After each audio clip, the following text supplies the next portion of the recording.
Hurry up, Fossil. You'll die before you finish your pin. The young man shoved him, hard. The old veteran crashed into the ATM. Glasses hit the pavement. Blood traced his temple. No one helped. No one spoke. Just silence. The veteran didn't shout. He didn't fight back. He picked up his card, straightened his jacket, and walked away with all the dignity they tried to take from him. But 5 minutes later, 3 black SUVs rolled in. 6 military police stepped out, silent, unwavering, and every one of them walked past the crowd, straight to the man still smirking at the ATM, unaware justice had already arrived. If you think respect is just a word, wait till you see what happened next. Frank Bennett's mornings always began before sunrise. At 76, his routine was as steady as the hand he once used to stitch field wounds under fire. Army medic, 2 tours, Vietnam and later Lebanon. But you wouldn't hear that from him. He never wore his history on his sleeve. Unless, of course, you counted the old olive drab jacket, threadbare at the cuffs, buttons mismatched, but still pressed each morning with care. The jacket wasn't about pride. It was about memory. Frank had lived alone since Helen passed nearly a decade ago. They'd been high school sweethearts before war, and duty made strangers of too many men, but not Frank. He came home and stayed home.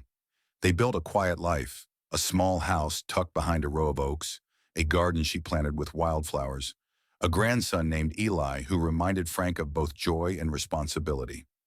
After Helen died, Frank kept the same routines. As if in repetition, he could preserve the life they had shared.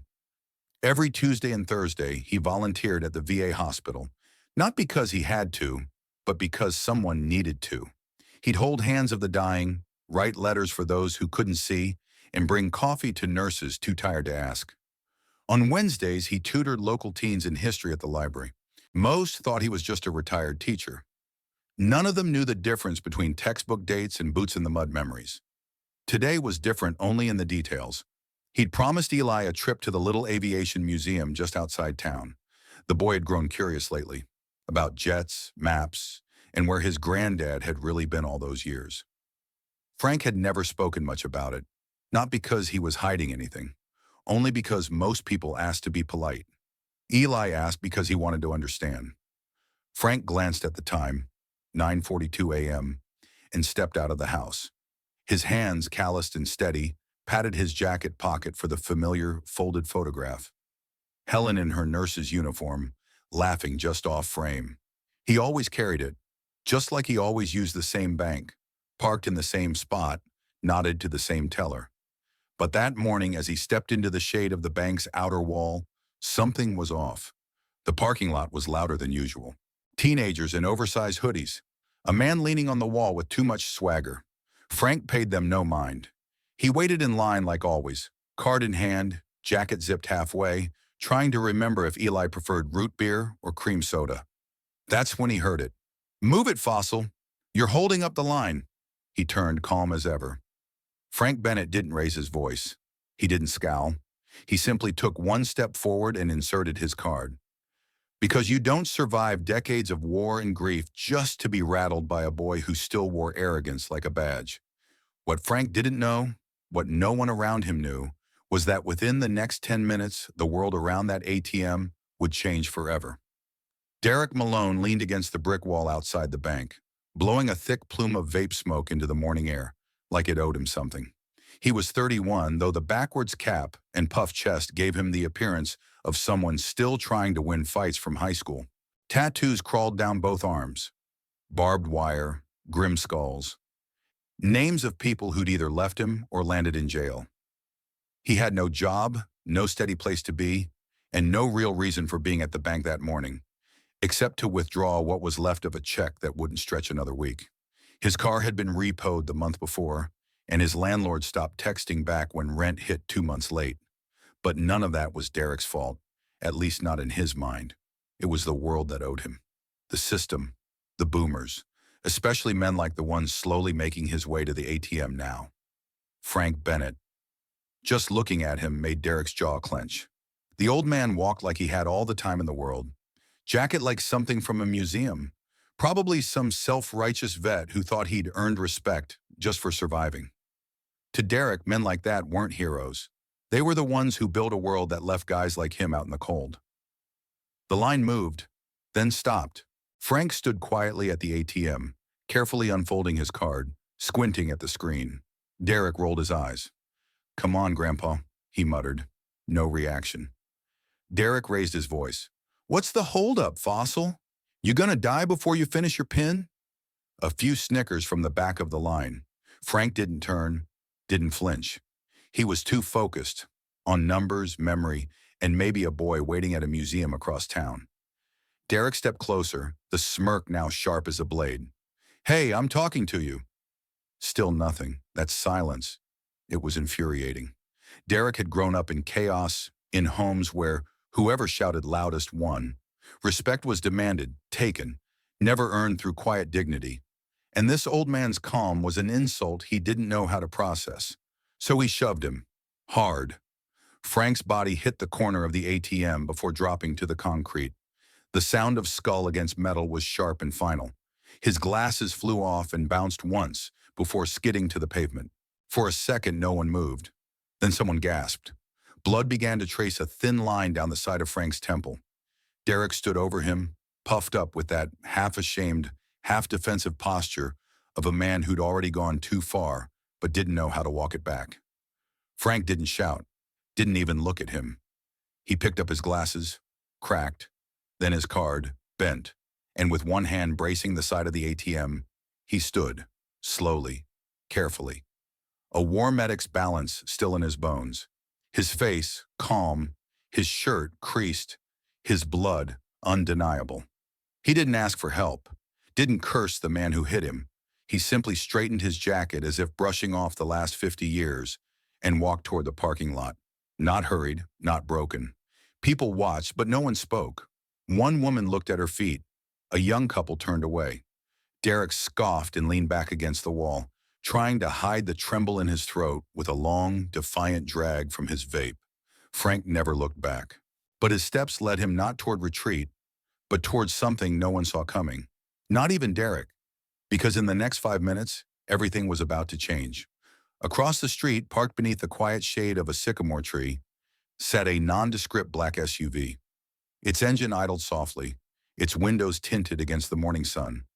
Inside, Colonel Isabel Grant watched in silence. She had seen the whole thing, from the moment Frank Bennett stepped up to the ATM, to the sickening sound of his body colliding with steel, to the slow, deliberate way he stood back up without asking for help.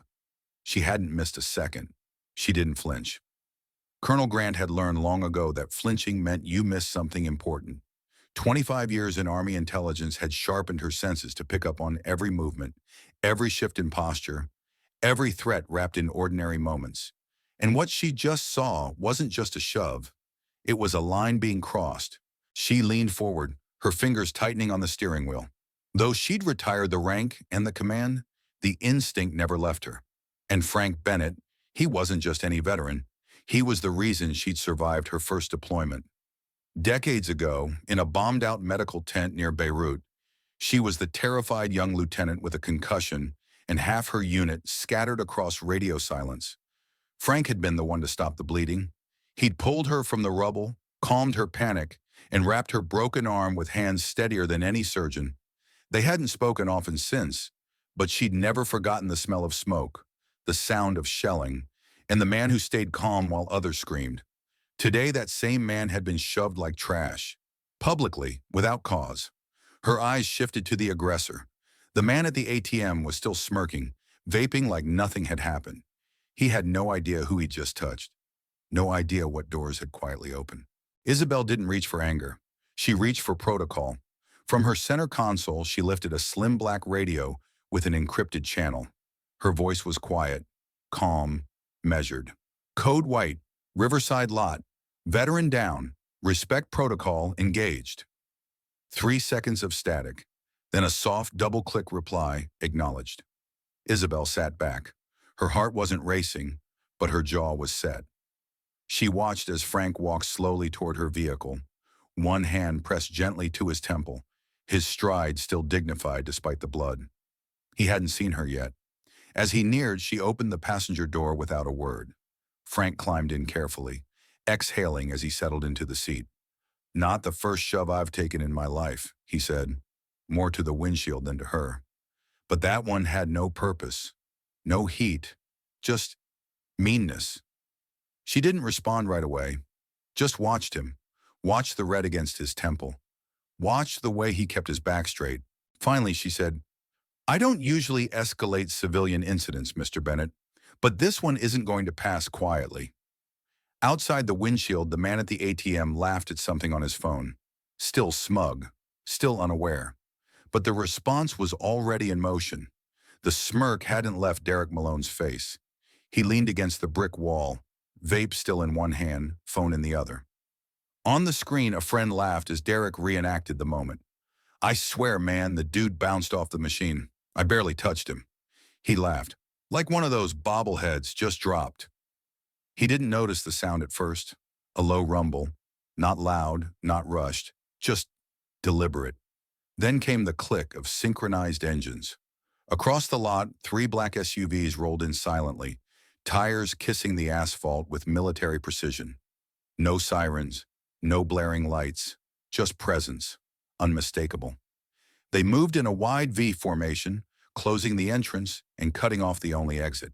Derrick's laugh trailed off.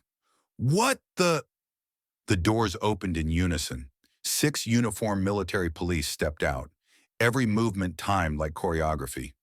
Olive drab tactical uniforms, crisp, composed, sidearms holstered, body cameras blinking silently under the soft morning sun. One by one, they scanned the lot, then moved. They didn't ask questions, didn't speak, just walked, silent, unwavering, past the onlookers, past the gasps, straight toward the ATM, straight toward Derrick. The phone slipped lower in his hand. "Hold on a sec," he muttered, voice cracking. Frank sat just 20 feet away, now in the passenger seat of Colonel Grant's SUV. A medic approached him. No lights, no chaos, just the calm authority of someone who knew exactly who they were there for. "Sir, may I check that cut?" the medic asked gently. Frank nodded once, not making eye contact. He sat still while a gauze pad pressed against his temple. In that moment, dignity was restored with every quiet, respectful touch. Back at the ATM, Derrick raised his hands, palms open, still trying to find the script. "Yo, I didn't do anything, all right? Just some cranky old man. He tripped or something." The lead MP stopped 3 feet from him. His voice, when it came, was quiet but firm. "Step away from the machine, sir." "What for?" Derrick's eyes darted. "I didn't even touch—" "We have full surveillance, audio and video, including body-worn footage. You're not under arrest, but you are being detained pending a federal incident report." "Federal? What are you talking about?" Colonel Isabel Grant stepped into view. She didn't raise her voice. Didn't need to. "That man you assaulted," she said, gesturing toward Frank, "was under Department of Defense protection at the time. I was his escort." Derrick blinked. "I didn't know that." "You didn't care," she replied simply. From behind the crowd, phones now hovered in the air, recording. The lot had gone from mundane to magnetic. Customers stopped in their tracks. Employees inside the bank peered out the glass doors. Colonel Grant's tone sharpened, not with anger, but with finality. That shove wasn't just assault. It was a federal incident committed against a protected veteran while under DOD supervision. We don't take that lightly. Derrick's jaw moved, but no words came. One of the MPs placed a gentle but firm hand on his shoulder and guided him toward the curb. As he sat, still in disbelief, the bystanders who once turned away now watched in silence. A young woman whispered, "Is that man a hero or something?" Another answered, "He must be someone important. Look how they're treating him." The moment didn't need shouting. It spoke with silence, with formation, with precision, and with the weight of a nation quietly standing behind a man who hadn't asked for any of it, only for respect. Frank sat in the open door of the SUV, a square of gauze taped above his brow. The bleeding stopped, but not the weight behind his eyes. He watched the scene unfold from a few feet away. Derrick Malone seated on the curb, shoulders hunched, suddenly much smaller than the noise he'd been earlier. The adrenaline was gone. Now it was just silence, heavy and unfamiliar. An MP approached respectfully, standing at a slight distance as if not to intrude. Mr. Bennett, he began, his voice low, we've completed preliminary documentation. The suspect is being held pending your decision. Based on the physical assault and your protected status, this could rise to a felony-level federal charge. Frank nodded slowly but didn't answer right away. We have full footage, the MP added. Body cams, bank security. It's all clear. If you choose to press charges, it moves to federal prosecution. We'll file within the hour. Colonel Grant looked over from the driver's side, saying nothing. She knew better than to influence a man like Frank. Some decisions had to come from the soul, not suggestion. Frank let out a slow breath and shifted his legs, standing carefully. His body moved like a man who'd carried weight, both visible and invisible, for a long time. He winced slightly as he stepped forward, but didn't complain. Instead, he walked toward the curb where Derrick sat, flanked by the MPs. The officers gave him space, stepping back just enough to turn the moment into something personal. Derrick looked up. For a second, he expected yelling, maybe a pointed finger, or worse, that quiet fury old men sometimes held in their eyes when they finally broke. But Frank didn't look furious. He just looked tired and steady. You're not my enemy, Frank said softly, voice even. But you're not my brother yet either. Derrick blinked. What? I don't know your story, Frank continued. And maybe you don't know mine. But I can see it in your eyes. You've got a hole in your life. He pointed lightly toward Derrick's chest. You're walking around with something missing. And you think if you talk louder, shove harder, people might not see it. But son, I've seen tougher men than you fall apart in war zones because they never figured out how to fill that hole the right way. Derrick's mouth opened slightly as if to argue, but no words came. Frank didn't wait. You think I wore this jacket for pride? It's not about medals. It's about memory. Men died in this. Some were younger than you. Some never got a chance to come home and lose their way like you did. He stepped a bit closer. His voice softened. I've seen what cruelty does when you let it settle into your bones. And I've seen what grace can do when someone decides to break the cycle. Derrick's eyes darted toward the ground, ashamed. Frank looked over at the MPs and nodded once. I won't press charges. A beat of silence passed. Derrick inhaled sharply. The MP hesitated. Sir, are you sure? Frank turned to him. I'm sure. Let the system flag him. Let the record speak. But I'm not sending a broken man deeper into the hole. That's not justice. Colonel Grant approached now, hands folded behind her back, but her eyes softened as she looked at Frank. You never did like punishment for punishment's sake, she said gently. Frank gave a weary smile. We don't always get to choose what wounds we carry, Colonel, but we can choose what kind of man we are after we've been hurt. He turned back to Derrick one last time. If you ever want to do something different with your life, something that actually matters, you come find me. I'll show you how to serve without hurting people. Derrick couldn't speak. He just gave a small, stunned nod. Then Frank walked away. No applause, no headlines. Just a man with a bandaged head and a history most people would never understand, stepping back into the quiet like nothing ever happened. Because for men like him, this wasn't about revenge. It was about choosing dignity, even when the world forgot what it looked like. By noon the next day, the story was already out, though not from official sources.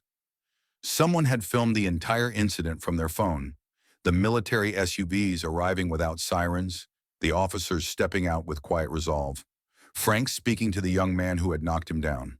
The moment Frank said he wouldn't press charges, but offered a lesson instead, was clipped, captioned, and posted to a local community Facebook group.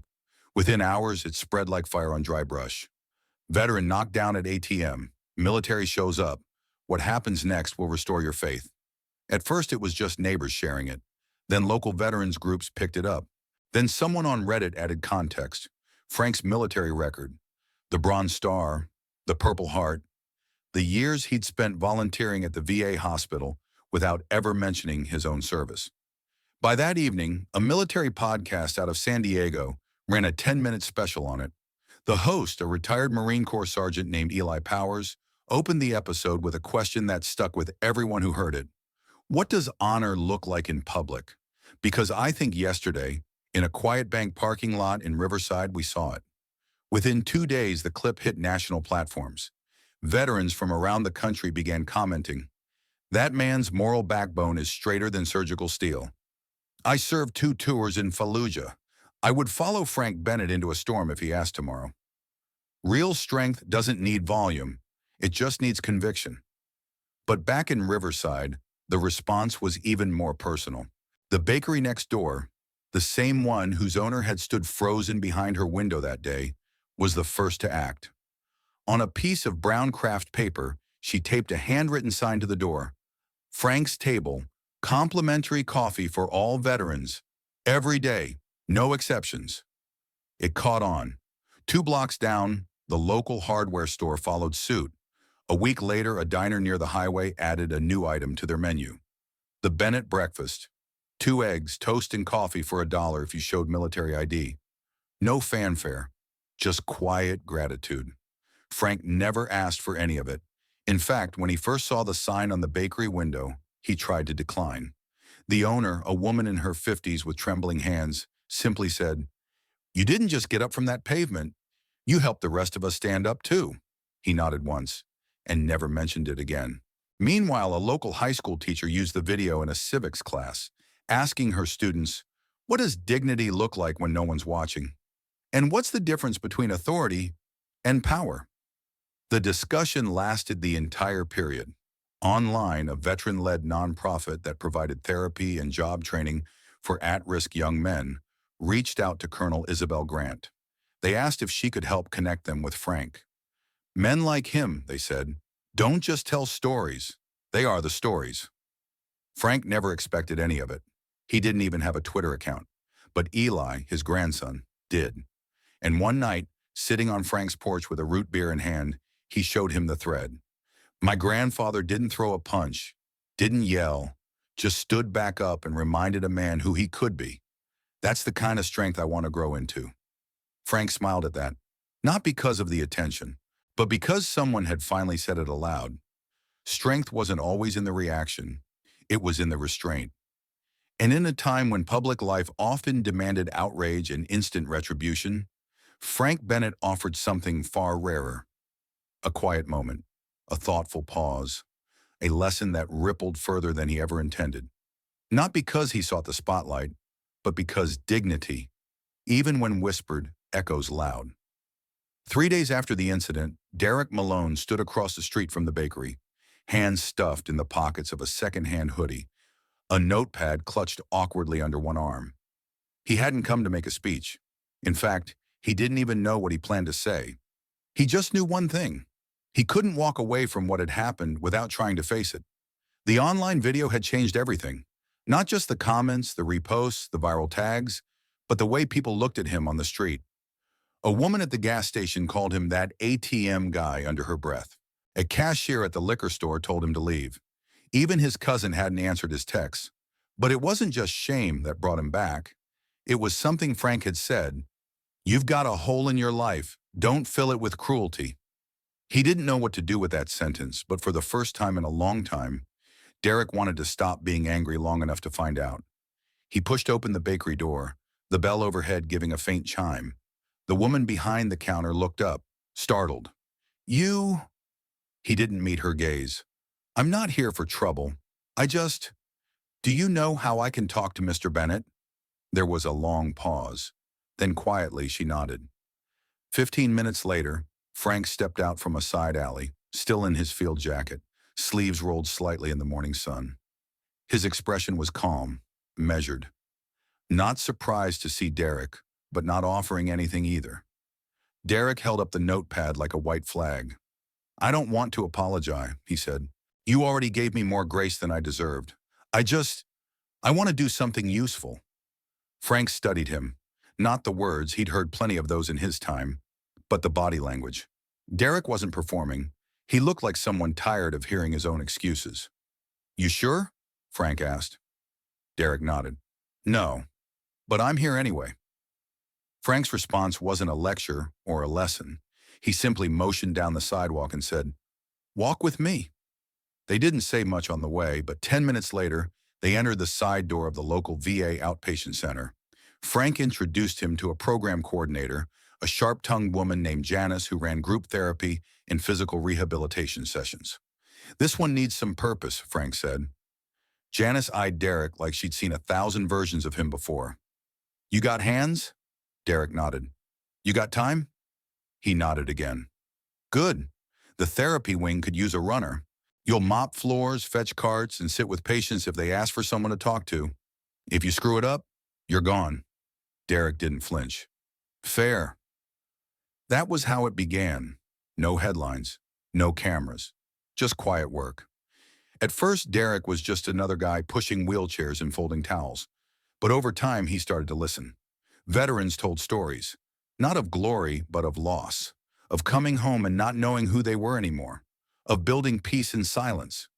One man with a prosthetic arm asked him one day, "You ever lose something that made you angry at everyone else?" Derrick had nodded, eyes glassy. Yeah, I think I lost myself. The man just patted his shoulder. Then you're exactly where you need to be. Weeks turned into months. Derrick showed up every Saturday morning like clockwork, never late, never loud. Sometimes he stayed after hours to help the older vets navigate the parking lot or deliver food to the memory care wing. He never told anyone who he was. But those who remembered the video recognized him and quietly allowed the man to do his work. Frank never brought it up again. He didn't need to. But once, while passing Derrick in the hallway, he said softly, "You're earning your way back, one small act at a time." Derrick nodded. Sometimes redemption doesn't roar. It whispers, in time given, in service offered, and in the space where anger finally learns to listen. It was a cool Wednesday morning when Frank Bennett returned to the Riverside Bank. The same sidewalk, the same parking lot, even the same ATM, humming quietly against the brick wall, unaware of the memory it carried. But this time Frank wasn't alone. Beside him stood Derrick Malone, clean-shaven, sleeves rolled down, posture quiet and steady. And between them, gently holding on to Derrick's elbow, was an elderly man with dark sunglasses and a white cane folded at his side. He was a Korean War veteran, Mr. Howard Ames, nearly blind, hard of hearing, and notoriously stubborn when it came to accepting help. But today he'd finally agreed to let someone accompany him to the bank. That someone was Derrick. Frank stood a step behind, arms folded, simply watching as Derrick guided Mr. Ames to the ATM and calmly walked him through the transaction. No frustration, no impatience, just firm, quiet instructions and one hand on the man's shoulder when he reached for the wrong button. The irony didn't escape Frank. Nearly 6 months ago, this was the place where Derrick had shoved a stranger and laughed. Now he was standing in the same spot, steadying a fellow veteran's hand. Across the street, partially hidden by tinted glass and a familiar black SUV, Colonel Isabel Grant sat with a coffee in hand. She hadn't planned to be there, at least not officially, but someone at the VA had mentioned Derrick was bringing Mr. Ames to the bank, and curiosity got the better of her. She didn't get out of the car, didn't interrupt. She just watched as Derrick adjusted the man's sleeve, smiled at something he said, and then turned slightly to glance at Frank. Frank nodded once. Derrick nodded back. It was done. No ceremony, no parade. Just two men who had once stood on opposite sides of a bad decision, now standing together in quiet redemption. Colonel Grant took a sip of her coffee and allowed herself a small, private smile. Not everything needed military orders. Some missions were carried out in quiet civilian hours, in the form of second chances and slow, steady steps forward. Frank turned to leave first, walking back to his truck, his hands in the pockets of that same field jacket. Derrick lingered a few moments more, making sure Mr. Ames was seated safely on a bench nearby before he followed. As they passed one another, neither man said a word. They didn't have to. In that silence was understanding. And in that moment, something long broken in Derrick had begun to heal for good. Some people teach with loud voices, they pound tables, raise fists, and demand attention. But others, they teach by simply standing back up, by choosing dignity over revenge, by holding their silence until the world is finally ready to listen. And in doing so, they remind us all what real strength truly is. In a nation that often celebrates strength through loud voices, sharp comebacks, or quick retaliation, Frank Bennett reminded us there's another kind of strength, one that doesn't need to shout, one that doesn't need to prove anything. It simply stands back up, holds on to dignity, and walks away with quiet conviction. The story of Frank and Derrick wasn't just a moment at an ATM. It was a mirror, a reflection of the tension that exists across generations in America today, between those who built the foundation and those still trying to find their place on it. But more importantly, it was proof that redemption is possible, that kindness isn't weakness, and that silence, when paired with principle, can change the course of someone's life. In a fast-moving, often harsh world, we forget that respect is not automatic. It isn't granted because of age or uniform. It's earned, and it's also given. Frank didn't demand it. He didn't fight to restore it. He simply offered grace when punishment would have been easier. And in doing so, he showed a young man, and the rest of us, what true leadership looks like. So now we ask you, what would you have done in Frank's shoes? Would you have pressed charges? Would you have stayed silent? Or would you have offered the chance to change? Let us know in the comments, because these aren't just questions for veterans or those who've worn a uniform. They're questions for all of us living in a country built on sacrifice, still learning how to carry that legacy with honor. If this story moved you, inspired you, or made you think, please consider giving it a like and subscribing to the channel. We share stories like this every week. Stories of quiet courage, second chances, and the kind of strength that doesn't need an audience to be real. And to our older viewers, especially those who've served, thank you. Your example continues to light the path for those who come after you. We see you. We honor you. Because sometimes the loudest lessons come from those who never raise their voice. They just lived the lesson.